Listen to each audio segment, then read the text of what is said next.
Entonces vamos a leer hoy desde el versículo 43 de Mateo 5, que es el capítulo que estamos predicando en el método de predicación expositiva, para completar todo el pensamiento bíblico.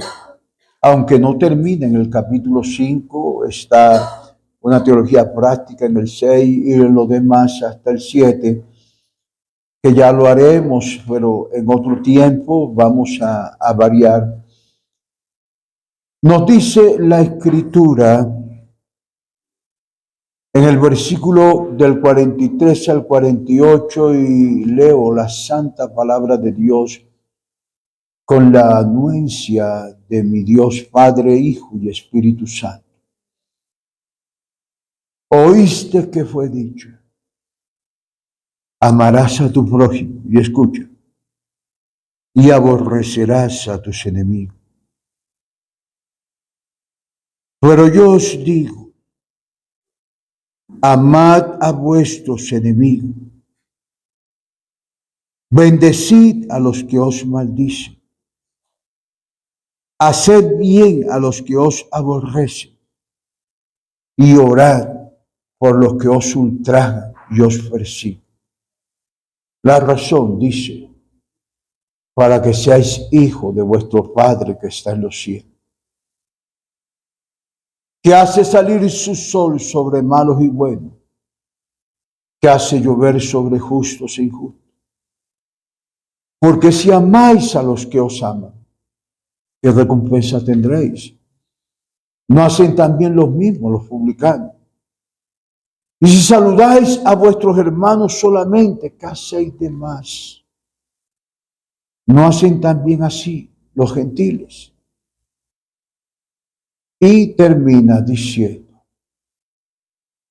sed pues vosotros perfectos, como vuestro Padre que está en los cielos es perfecto. Oremos. Padre, te agradecemos en esta preciosa mañana en que nos podemos sentar a tu mesa para degustar del alimento espiritual que nos has preparado en este día. Señor, por favor, a sabienda que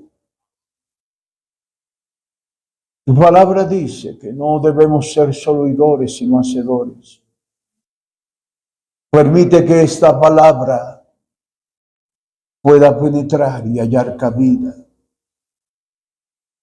Que no sea, Señor, un oír por oír, sino que sea, Dios mío, un reto para nuestras vidas, para proyectarnos en lo que tú esperas y demandas de nosotros.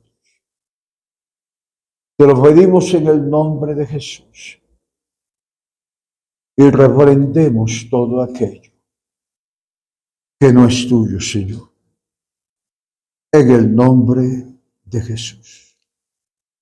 Bueno, mis hermanos, después de, como ya habíamos manifestado, de contradecir, o más bien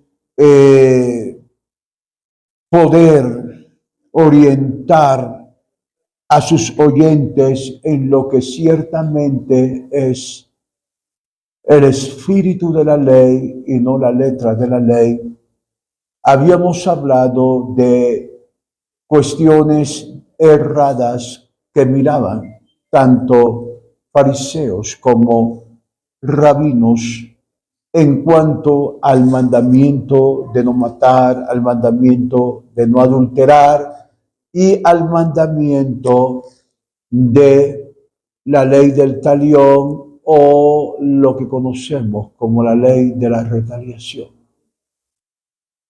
Y mis hermanos, habíamos dicho que Jesús utilizaba siempre un estribillo.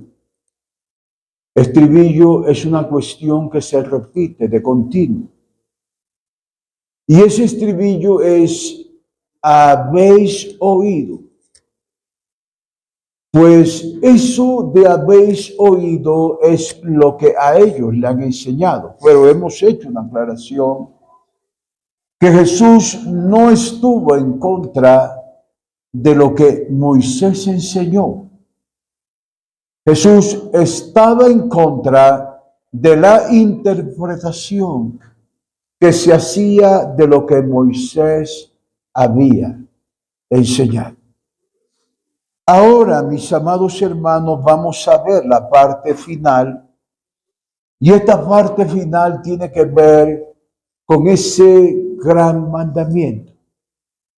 Ese mandamiento que resume todos los demás mandamientos concernientes, porque el mandamiento es de línea vertical y de línea horizontal. Vertical hacia Dios y horizontal hacia los hombres. Y en lo que resume esa línea, esa inclinación horizontal, Jesús había manifestado que, o sea, lo resume en: amarás a tu prójimo como a ti mismo. Ahora, ¿qué pasa con ese mandamiento? Resulta que cuando nosotros ubicamos la fuente, es decir, de dónde surge amarás a tu prójimo, que no lo vamos a encontrar aquí, ¿por qué? ¿Para qué? Pero cuando leemos Levítico 19:18 es la base. Amarás a tu prójimo. Y cuando nosotros leemos cualquier otro que relativamente se relaciona con el amor al prójimo, jamás vamos a encontrar algo que dice: aborrecerás a tus enemigos. Entonces, ¿qué está pasando? Habíamos dicho en tiempos anteriores una verdad. Y la verdad es que los judíos, los fariseos, los rabinos, ellos propiamente rebajaban la obediencia al mandamiento. Ellos propiamente no, cuando el mandamiento los confrontaba en algo que ellos no podían cumplir, como es este caso, ya lo voy a explicar. Cuando estas cosas se daban, mis amados hermanos, ellos los rebajaban en lo que ellos podían cumplir. Esto no lo hacían por querer glorificar a Dios. Porque si querer glorificar a Dios se tratara, ellos entonces, como cualquier otra cosa que sucede en medio de nosotros, cuando sabemos que tal cosa nos es inalcanzable, pero Dios ha dicho: obedece eso, ¿qué hacemos? Nos humillamos a Dios y entonces le pedimos a Dios que nos ayude. Le pedimos a Dios que nos dé las fuerzas que necesitamos para hacerlo.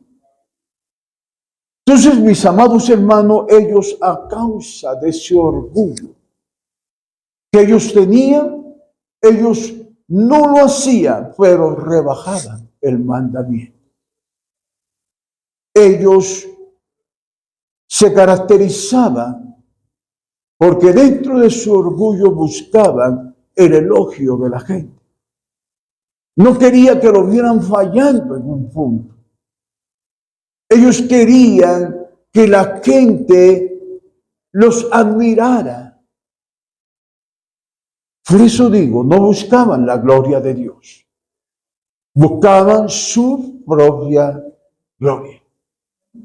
Ahora, ¿qué sucede en medio de la raza judía del momento de Jesús? Los judíos eran bastante, ellos eran exclusivistas. Pero mis amados hermanos, con respecto a las demás personas, ellos eran excluyentes. ¿Qué quiero decir con eso? Ellos aplicaban el mandamiento amar al prójimo solamente entre judíos. Pero si teníamos que ver con un gentil, con una persona no judía, los judíos eran crueles, supremamente crueles, al punto, hermanos, que los consideraban como unos animales. Si un gentil pasaba al lado de un judío, ¿sabe qué hacía el judío? Escupía, mostrando el asco que sentía por el gentil. Entonces, ante la orden divina, amar a tu prójimo, ellos no podían conciliar ese mandamiento. De allí que inventan, porque es un invento, los rabinos traen ese invento de que amarás a tu prójimo, pero aborrecerás a tu enemigo. Entonces, están totalmente errados. Incluso, si nosotros observamos etimológicamente en cualquiera de los idiomas de la Biblia, que sea el hebreo o sea el griego, la palabra prójimo no es solo para cierto grupo, no es solo para ellos. No sé si ustedes, y espero que así sea, han podido leer la parábola del buen samaritano, de Lucas 10, del 25 en adelante. Y eso inicia, mi amado hermano, y dice la Biblia que había un intérprete de la ley, es decir, un maestro judío, un intérprete de la ley, un maestro judío. Y este maestro se acerca a Jesús para preguntarle, ¿qué haré para heredar la vida eterna? Y Jesús le responde, los mandamientos. Pero le manifiesta, ¿qué has leído y cómo lees? Dos preguntas. Este que es un maestro, sabe que Jesús le está diciendo que interpretas de los mandamientos. Entonces este le dice a Jesús, amarás al Señor tu Dios con todo tu corazón, con toda tu alma, con toda tu fuerza, e incluye algo más, con tu mente. Y a tu prójimo como a ti mismo. Jesús le responde, ¿quién has dicho? Pero él, dice la Escritura, queriéndose justificar, le ha preguntado a Jesús, ¿y quién es mi prójimo? Entonces Jesús le responde con una parábola.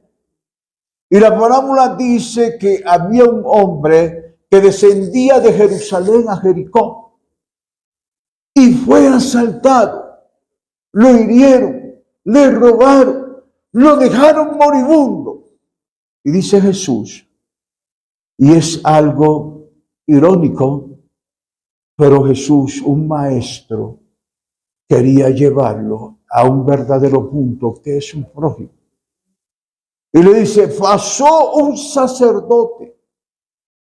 El sacerdote, hermano, se esperaba de él que él reflejara el carácter de Dios. Se esperaba de él que él hermano, mostrar en su testimonio quién es Dios. Pero dice que él pasó de largo. Luego vino un levita y también pasó de largo. Y mire lo irónico. Había un odio visceral a todos los gentiles. Pero había algo enconado con los samaritanos, porque los samaritanos era una mezcla, eran judíos o israelitas que se habían mezclado, o sea, se había pervertido la raza. Y eso les hacía tener un odio visceral contra el samaritano.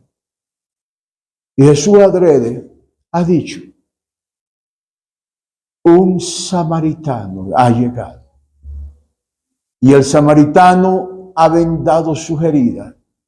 Ellos tenían un remedio especial compuesto de vino y de aceite. No era cualquier vino, era para sanidades. Y venda sus heridas. No solamente, dice el Señor, lo monta en su cabalgadura, es decir, él se va bien y a que se presume que era un judío, hermano, le da la preferencia. Lo sube en su cabalgadura y lo lleva al mesón, digamos, es como especie de una zona de hospedaje.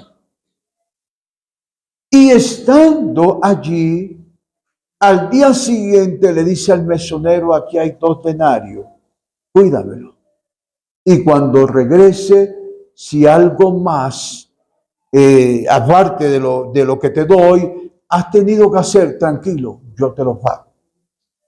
Pero Jesús le dice al intérprete de la ley, al maestro de la ley, le dice, ¿cuál de ellos es el prójimo del hombre que fue herido?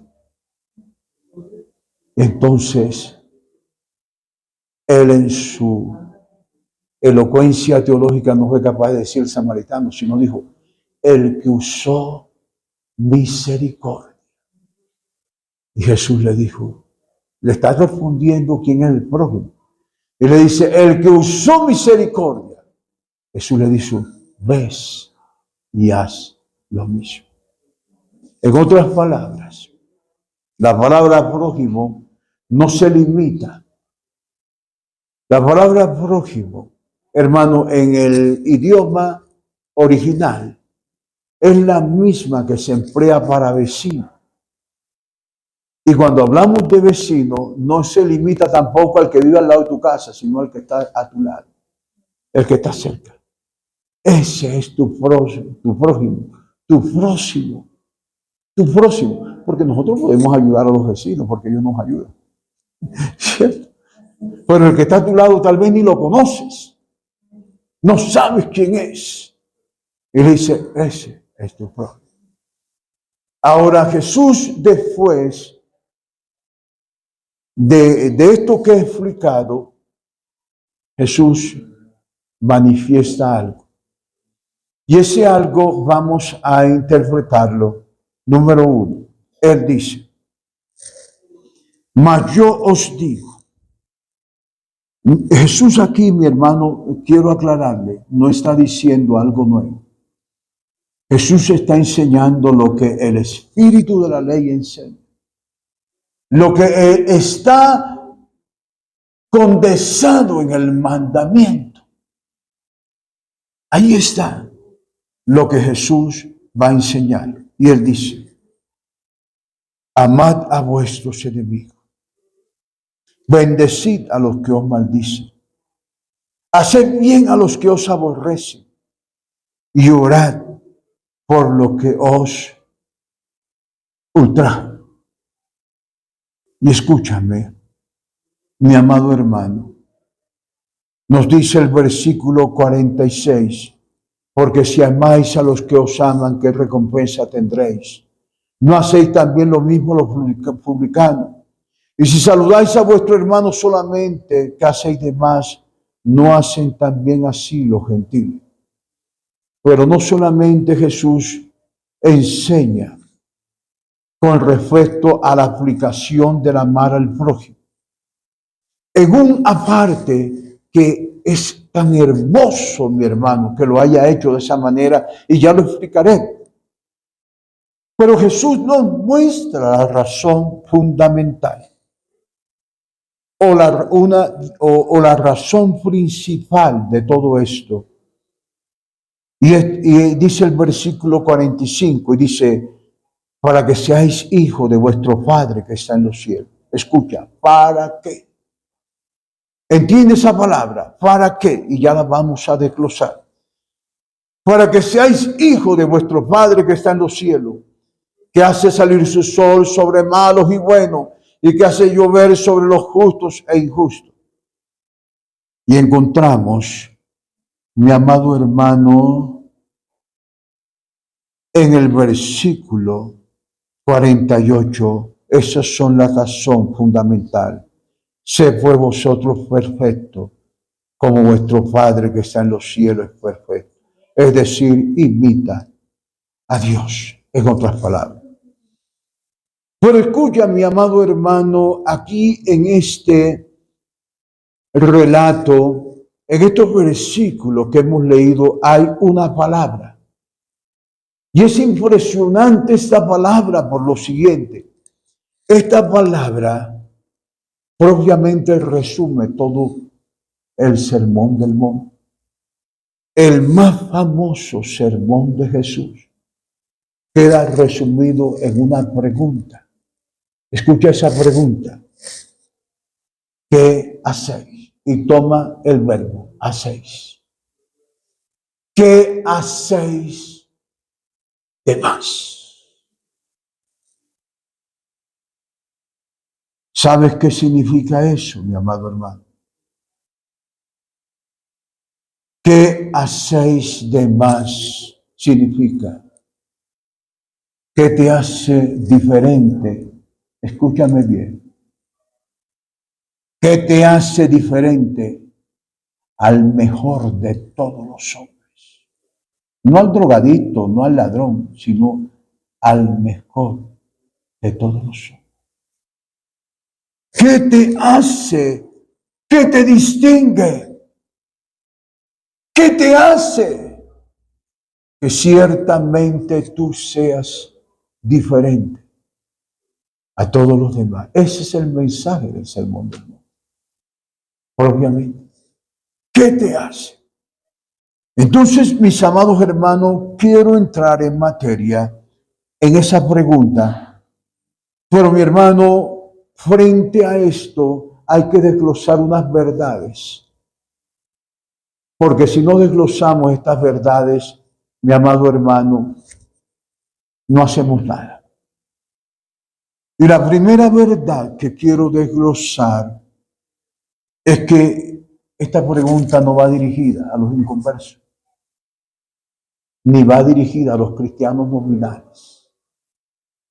Va dirigida a los verdaderos cristianos. No a cualquier persona que va a una iglesia. Va dirigida a los verdaderos cristianos. Yo quiero aprovechar porque el tema es ¿qué te distingue de los demás? Yo quiero aprovechar, mi amado hermano, porque he escuchado a personas y que esto es propio de la escuela en que vivimos. Esa escuela que nos dice que si una persona hizo la oración ya es salvo. Déjeme decirle, antes de la oración debe haber un arrepentimiento. Y si no existe arrepentimiento, eso no, hermano. Si no hay arrepentimiento, eso no. Pero lo hizo porque lo impulsaron cualquier cosa. Yo conozco a alguien que iba a alguien vendiendo y le llegó y le decía, ven acá, ya tú tienes crédito en tu corazón, cierra tus ojos, repite conmigo, y ya. Y según él, esas cosas. Entonces, ¿qué te quiero decir, mi amado hermano? Que resulta que en medio de ese concepto, nosotros entonces ubicamos a todo el mundo como cristiano. Y surge lo siguiente, que cuando hay alguien inconverso que tiene ciertas cualidades, decimos, este es mejor que muchos cristianos. Déjeme decirle, eso es un error.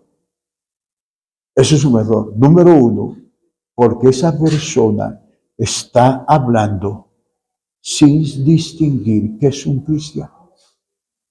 Y hablar de esa manera es una blasfemia a Dios y una deshonra al Evangelio. No es así. No es así. Pues yo quiero decirle la verdad. Cuando una persona va a la iglesia y actúa actitud impía, hay dos cosas que pueden suceder. Número uno, y es que no es cristiano. Esa persona nunca jamás ha tenido un encuentro con Cristo. Si no se ha convertido, si no simplemente va a una iglesia, no es cristiano. Eso es claro.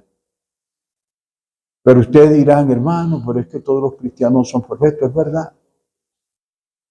En mí y en cualquier otro hermano, hermana, vamos a encontrar en áreas, escucha, no en todo, pero sí vamos a encontrar en áreas de nuestras vidas, hermano, asunto donde todavía no hemos madurado. Amén. Pero, como dijo el apóstol Pablo, estoy convencido, persuadido, y esto no tiene discusión alguna, y lo garantizamos, porque si es un verdadero cristiano, en él mora el Espíritu Santo. Y si mora el Espíritu Santo en él, hermano, él no será toda la vida así. El que comenzó la buena obra, la va a perfeccionar. Esa es la realidad. Por eso, en ese aspecto, quiero decirle, no existe un inconverso, por muy decente y por muy lo que sea, mejor que un cristiano. Jamás de los jamás. No estoy diciendo de alguien que va a una iglesia, estoy hablando de cristianos. Que los cristianos también van a una iglesia. Pero quiero hacer, y perdóneme porque suena como un lenguaje peyorativo, despectivo, pero mi hermano, lo hago simplemente por el bien suyo. Por el bien suyo, porque, hermano, que uno se pierda en un bosque es natural. Que uno se pierda en una ciudad es natural. Pero que uno se pierda dentro de la iglesia, eso no tiene nombre, hermano. Eso no tiene nombre absolutamente. Y por eso lo hago.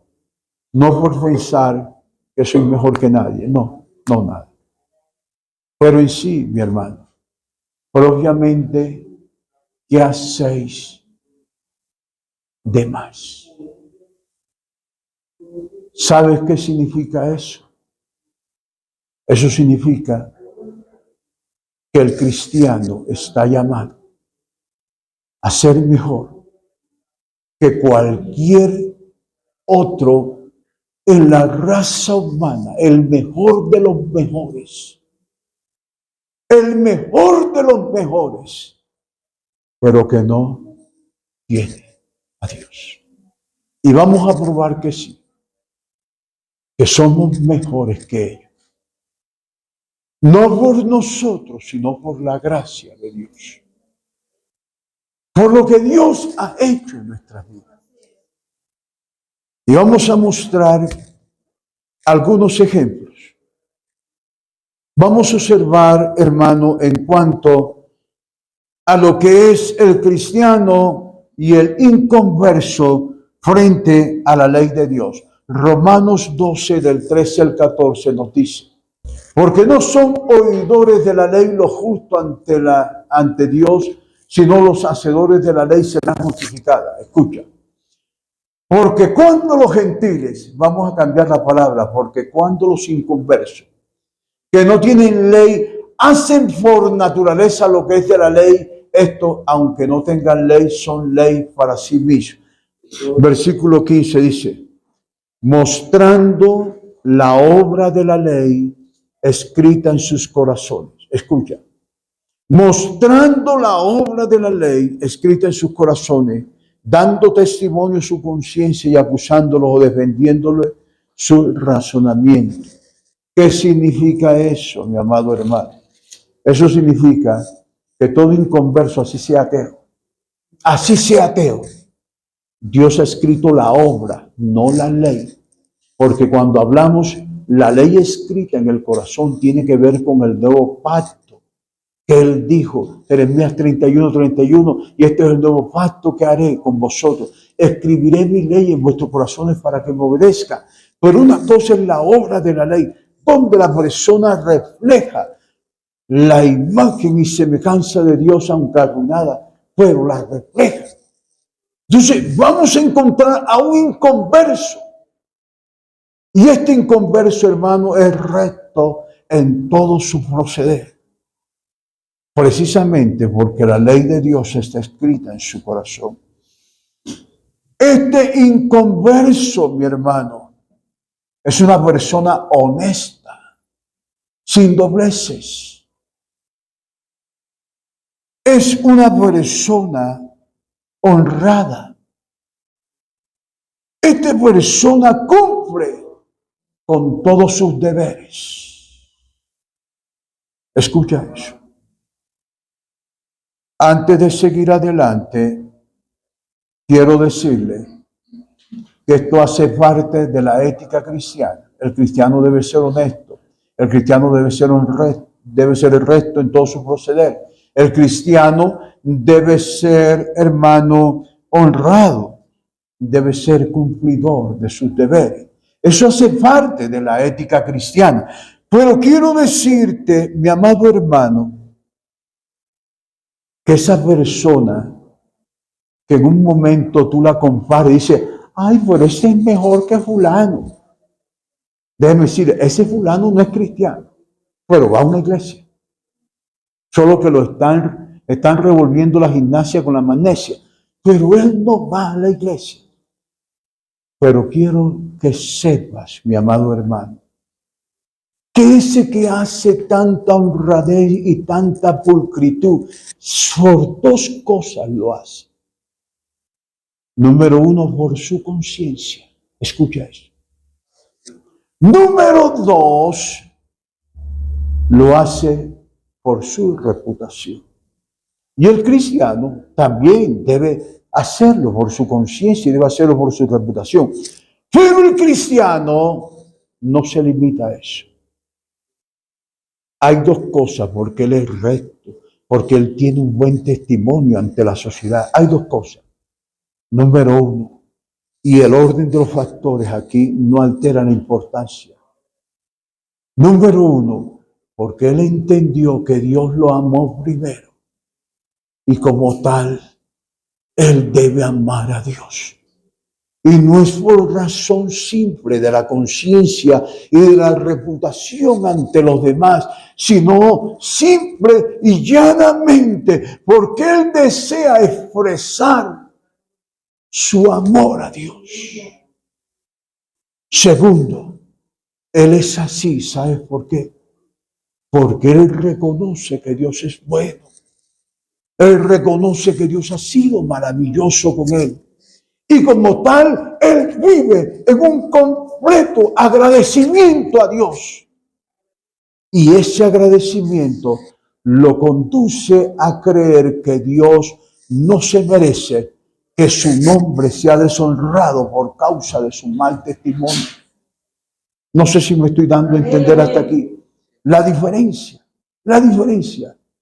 Pero ese que se dice que es mejor que los cristianos no tiene eso. No tiene eso. No lo tiene, mi hermano. No lo tiene. Por eso digo hasta un ateo. Pero no lo tiene. Pero cuando vemos esos casos, mi hermano, ya les digo dos razones. O no es cristiano, o hay un área en su vida que todavía no ha madurado, pero no se va a quedar allí. Como tal motivo, no es, mi hermano, razón. Ahora, tú puedes encontrar, mi hermano, que un inconverso hace resoluciones en su vida unas resoluciones impresionantes.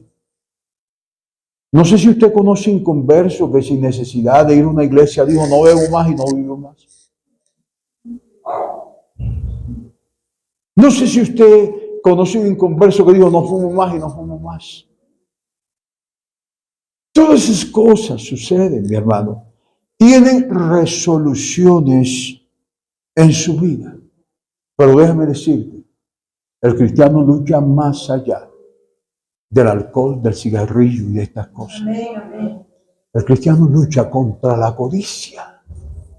Él sabe que lo puede bendecir a Dios de cualquier manera, pero nunca jamás lo que tiene y lo que es estará por encima de Dios. ¿Sí ven? ¿Sí ven la diferencia de un cristiano? El cristiano lucha contra el orgullo. Lucha contra el orgullo, mi amado hermano. Él sabe, mi hermano, que ciertamente el orgullo es del diablo. Mientras el inconverso se favonea. Yo escuché una vez a Rafael Pérez decirle a tu mamá, lo único que me queda es mi orgullo. Y yo, así es el inconverso. El cristiano no. El cristiano lucha en contra de eso. Toda la vida. Toda la vida. Vamos a mirar otro ejemplo porque el tiempo avanza y quiero decirles, hermano, que los ejemplos que les estoy colocando aquí no son una lista exhaustiva y lo que digo lo digo también a grandes rasgos. Pero vamos a ver el concepto de un inconverso y de un cristiano frente a sí mismo. Los inconversos reconocen que no son perfectos. ¿O usted cree que un inconverso no reconoce eso? ¿De dónde surgió ese dicho que el errar es humano? Eso no salió de la Biblia. Y el reconocer es de los dioses. Eso no salió de la Biblia, eso lo sacaron los inconversos. Y los inconversos reconocen, mi amado hermano, que ellos no son perfectos y que necesitan cambiar. Pero déjenme decirles, ellos reconocen hasta allí. Mas el cristiano no reconoce que es imperfecto, sino que reconoce la matriz de su imperfección. Él sabe que es el pecado. Es el pecado. Pero vaya y dígale a ese decente que es un pecador. Si no lo saca a patada, lo saca de otra manera. Vaya y dígale. Hermano, el cristiano va más allá. Es mejor. Porque el cristiano reconoce, mi amado hermano. ¿Ha visto un inconverso pecando? Hermano, lo que tiene son millones de excusas. Nunca acepta. El verdadero cristiano, así él sea engañado, ¿sabe qué dice? Transgredí la ley de Dios. Es pecado, Dios. Perdóname. ¿Sí? Entonces, mis amados hermanos, encontramos que en el concepto de sí mismo, el cristiano es mejor. Vamos a mirar otro y tiene que ver con las relaciones con los demás. Hay inconversos que son demasiado amables, demasiado corteses, discretos, tolerantes, etcétera, etcétera, filantrópicos. Desean ayudar a los demás. Y en su característica de decencia y de todas estas cuestiones, ellos no desean, hermano, hacer sentir mal a nadie. Incluso hay momentos que evitan el problema. No se van a las trompadas, ni se van a las peleas, ni dan estas cosas. Y nosotros los vemos. Y cuando los vemos, nos admiramos y concluimos, lo único que le falta es que sea cristiano.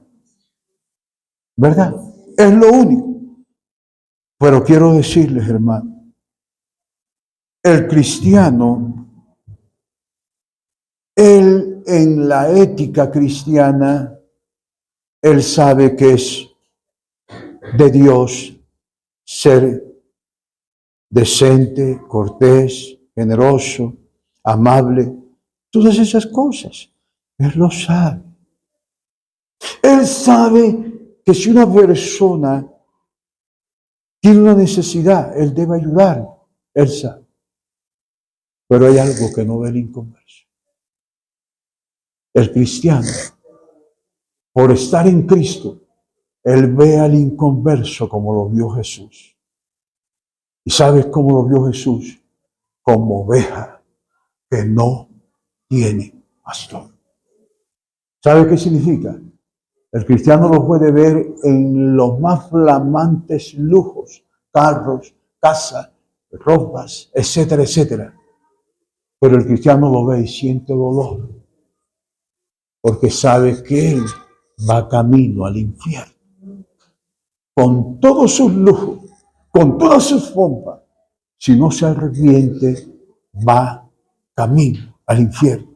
Entonces, estamos notando, hermano, que ciertamente ser cristiano no es solamente aquello de que, como algunos piensan y dicen, bueno, los cristianos son gente que ellos creen en Dios, se reúnen un domingo, hacen y no hacen en esto y esto. Déjeme decirle, nosotros vamos más allá. Porque si de religión se trata, permíteme decirle, usted encuentra un maometano rígido en sus normas, ora 5 veces al día, pero va para el infierno, porque el único que puede salvar es Cristo. Amén. Y ellos tienen una idea de Cristo, pero como un maestro más. Y déjeme decirle, para que nosotros podamos creer en Cristo, tenemos que aceptarlo como Dios, como el único Salvador. Por eso ni testigos de Jehová, ni mormones, ni nada de estas cosas, hermano. Pueden predicar desde las 7 de la mañana. Pero mientras no acepten que Cristo es Dios y que no hay salvación fuera de Él, no podrán ser salvos. No podrán ser salvos. Entonces, mi amado hermano, aquí nosotros tenemos que es cristiano, va a ir más allá y tiene más allá. Un último ejemplo, mi hermano, tiene que ver con respecto a la vida y a la muerte. ¿Qué es la vida para un inconverso? ¿Qué es la vida para un cristiano? Para un cristiano, el vivir es Cristo. Algunos inconversos mueren como héroes y dicen que mueren en dignidad. Otros se hacen la eutanasia de que para morir como dignidad. Y pueden poner la dignidad que quieran colocarle. Pero déjeme decirle, el cristiano sabe que si muere, no será sino un abrir y cerrar de ojos para estar con el Señor. Dele un aplauso. Entonces, mis amados hermanos, estamos viendo algo que hay en la naturaleza cristiana. Pero todo lo que he hablado, los hermanos que estuvieron el miércoles en la enseñanza, yo les decía, estábamos mirando el asunto de recibir con mansedumbre la palabra implantada en vosotros, la cual pueda ser salva. Y yo le decía, mi hermano, un niño cuando nace no hay que darle unos consejos para que le dé hambre. Un niño cuando nace no hay que darle una orientación para que le dé hambre, sino que eso viene en su naturaleza. Si hemos nacido de nuevo, y eso no es una lista exhaustiva y a grandes rasgos te lo digo, eso revela que hay un nuevo nacimiento, que hay una salvación. Pero ahora volviendo al tema que nos compete en este día, escuchemos porque la idea es observar el verbo. El verbo manifiesta no que eso está incorporado, sino que la expresión, la palabra es, ¿qué hacéis de más? ¿Qué hacéis? ¿Qué hacéis? Y en ese qué hacéis Jesús muestra algunos ejemplos. Por ejemplo, ese ser cristiano va más allá. No estoy en contra del ayuno, hay que ayunar, hay que orar, hay que esto, estas cosas, hay que venir al culto. Pero va más allá. Dice Jesús, amad a vuestros enemigos. Hermano, hay situaciones en nuestra vida que se disparan de forma automática y otros las saben retener a causa de la madurez espiritual que hay en él. Pero ¿qué se produce en cualquier ser humano cuando sabe que alguien le ha hecho daño, o le está haciendo daño, o le hará daño? Porque estamos hablando de un enemigo. ¿Sí?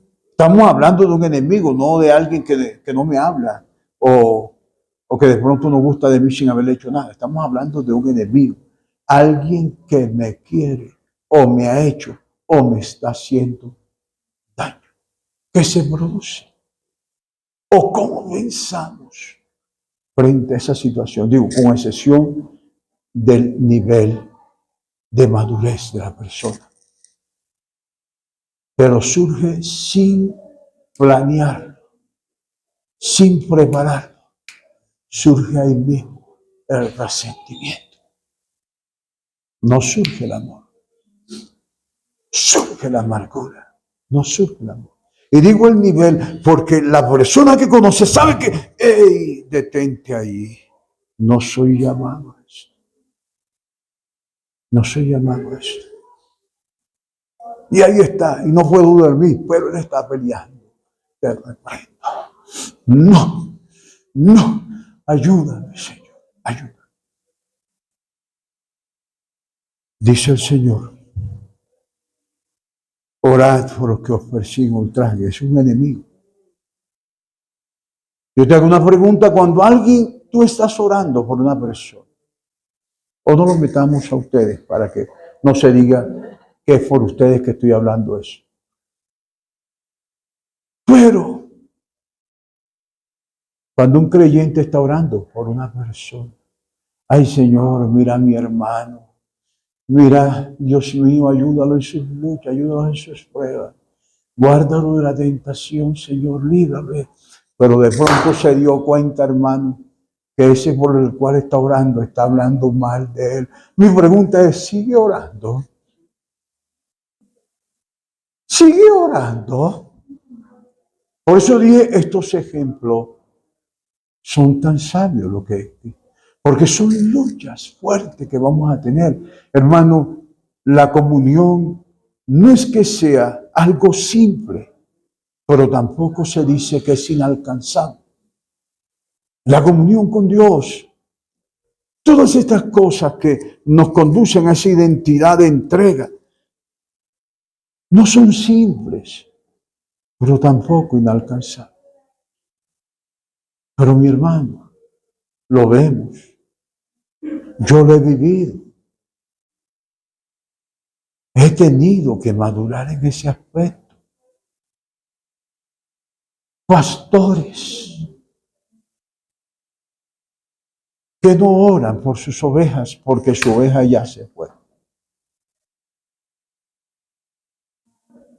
Y de pronto se fue mal de la iglesia. No son capaces de orar. Hasta allí llegó su oración. Si se dan cuenta, hermano, que hay cosas incorporadas, pero hay cosas en que, porque esta pregunta que Cristo nos hace también tiene dos características, no solamente para cristianos verdaderos, sino que es una pregunta retórica. Uno tiene que proponerse en su corazón amar al enemigo, al que nos persigue y al que nos ultraja. Es una pregunta retórica, pero también es una pregunta reflexiva y está en un tiempo que es el presente aoristo. ¿Sabe qué significa? Eso es de continuo en la vida cristiana. Mi hermano, si tú como cristiano no te paras en momentos en tu vida para considerar lo malo o lo bueno que hay en ti, para hacer evaluaciones en tu vida, déjame decirte, nunca crecerás, nunca cambiarás. Hay momentos que hay que pararse. Yo no sé si en algún momento usted en sus oraciones le ha dicho, Señor, cuán hipócritas son. Señores, eso no lo hace el inconverso. Eso es el cristiano, el que hace esas cosas. Entonces, déjame decirle, mi hermano, de que en medio de estas cosas, pues, yo termino a las 12, pero sé que me he demorado, no se preocupe. Yo acabo a las 12, solo que no quiero dejar esto así. Entonces, permítame decir, cuando dice que lo ames y que ores por él, no está pidiendo Dios, Señor, envíale dinero, envíale esto, envíale esto. No, no, no. Porque es que déjeme decirle, la oración debe estar alineada a la voluntad de Dios. Y la voluntad de Dios es que esa persona se arrepienta. La voluntad de Dios es que esa persona no se pierda. Que esa persona pueda convertirse verdaderamente. Entonces, no estoy diciendo para que no vaya, cuando dice hay que orar, ay, que tengo que orar. No, no, no, no. Bueno, si lo quieres hacer, no está de más. Porque déjeme decirle, la oración siempre reflejará el estado del corazón de un creyente. Cuando Jesús dijo, Padre, perdónale porque no saben lo que hacen, no lo dijo por decir, es que ya Él lo había perdonado en su corazón. Y yo no puedo decir que yo le perdono cuando ni siquiera oro. Cuando ni siquiera oro. Cuando ni siquiera tengo eso dentro de mí. Entonces, mis amados hermanos, ¿qué nos enseña? La Biblia es clara. La Biblia nos dice, si tu enemigo tuviera hambre, dale de comer. Si tu enemigo tuviera sed, dale de beber. Y si miras en la Biblia, por ejemplo, encontramos en el Antiguo Testamento que esto hace parte de la ley civil, pero que tiene aplicación a la vida cristiana. Dice, si el buey de tu enemigo cayere en un hueco, dice, no lo dejes ahí postrado. Decirle, pero él es mi enemigo. No. ¿Sabes qué significa eso? Eso significa que si yo lo veo en aprieto, en una cosa, pues no importa, no importa. Hermano, hay cosas que sinceramente no se hacen por la persona. Hay cosas que se hacen por causa de Jehová nuestro Dios. Si nosotros no aprendemos eso, yo lo aprendí en una experiencia de un cristiano con un judío y el judío como que quería embolatarlo. Yo le digo, ¿sabe una cosa? A mí no me interesa lo poco, lo mucho que usted me pague. Yo lo hago con honradez a causa de Jehová, el Dios que adoraron ustedes, los judíos, a su Dios. Hay momentos en que uno tiene que pararse de esa manera. El tiempo avanza, mi amado hermano. Y sí me gustaría que usted no se me distrajera en esta última parte que quiero decir. Dice el Señor, hemos estado viendo, amad a vuestro enemigo, haced bien a los que os aborrecen, orad porque los sustrajan y os persiguen. Todo eso abarca lo que yo he dicho, pero mira lo que dice. Bendecid. Bendecid. ¿A quién? A los que te maldicen.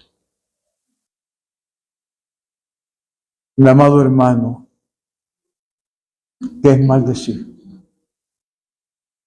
Hablar mal de una persona. No es simplemente decir, yo te deseo que te mueras. No, no es eso. Eso es una maldición, pero hay algo. Hay algo. Cuando, hermano, me dedico a hablar mal de alguien, eso es maldecir. Hermano, y este es otro problema grave que nosotros tenemos que madurar en ese aspecto.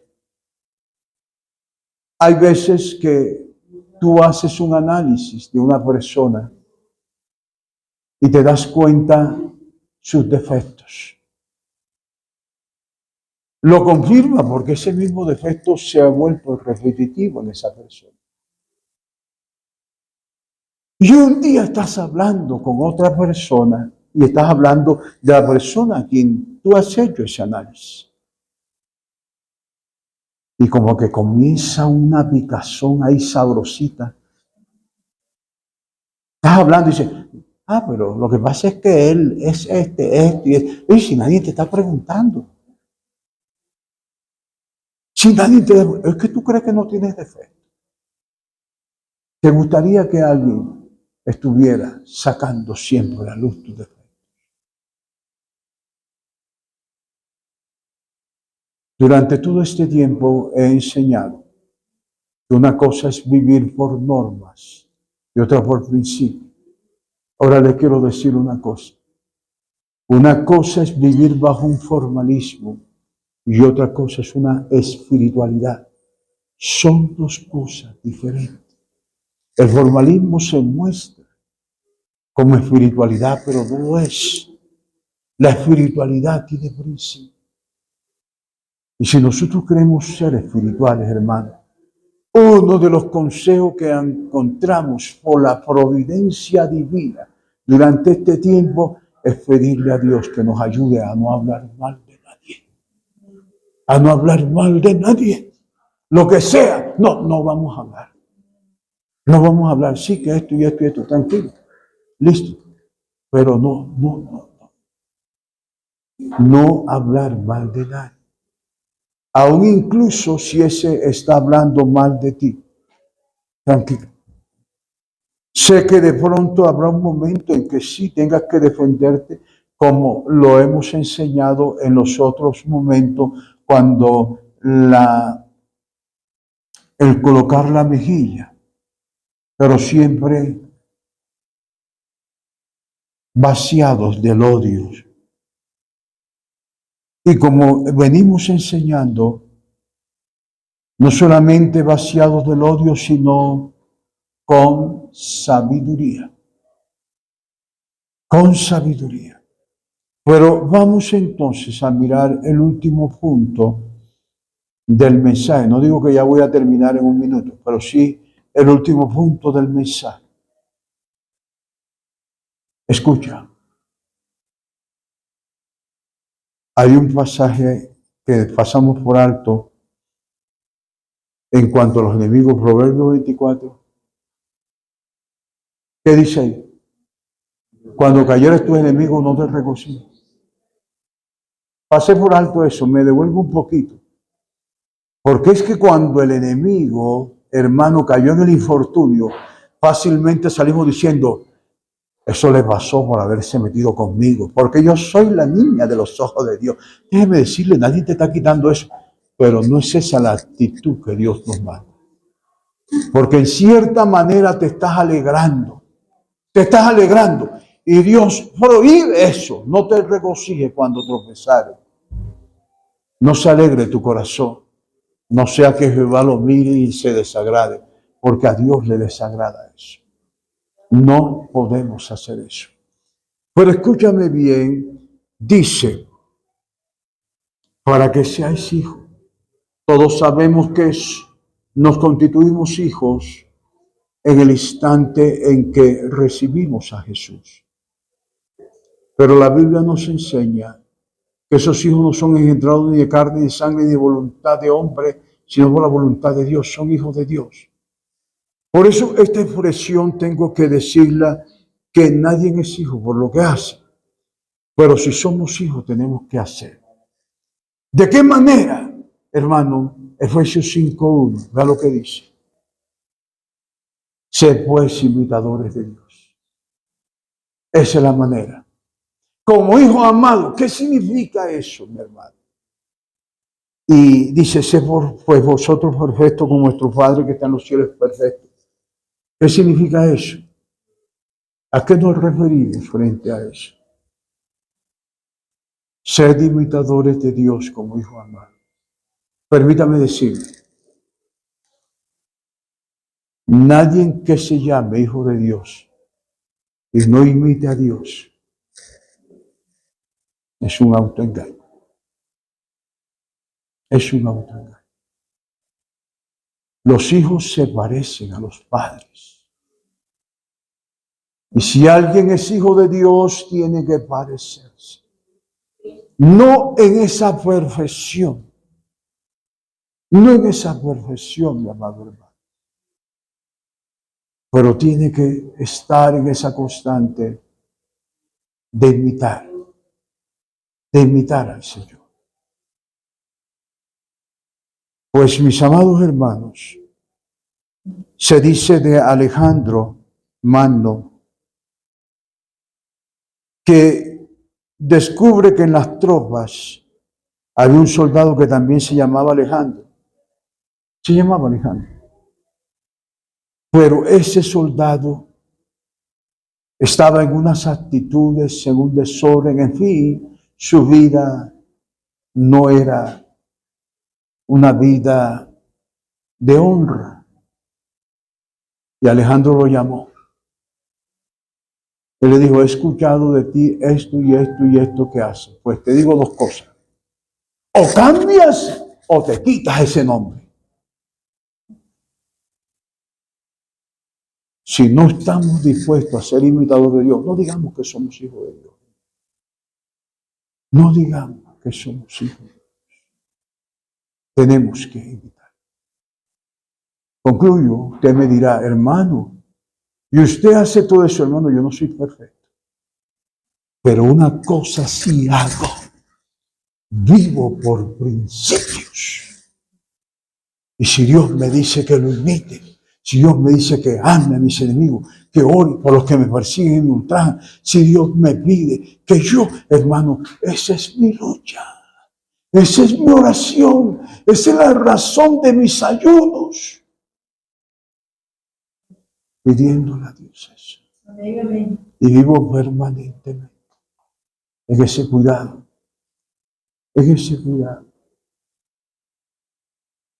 Voy a mencionarle algo para que vea usted.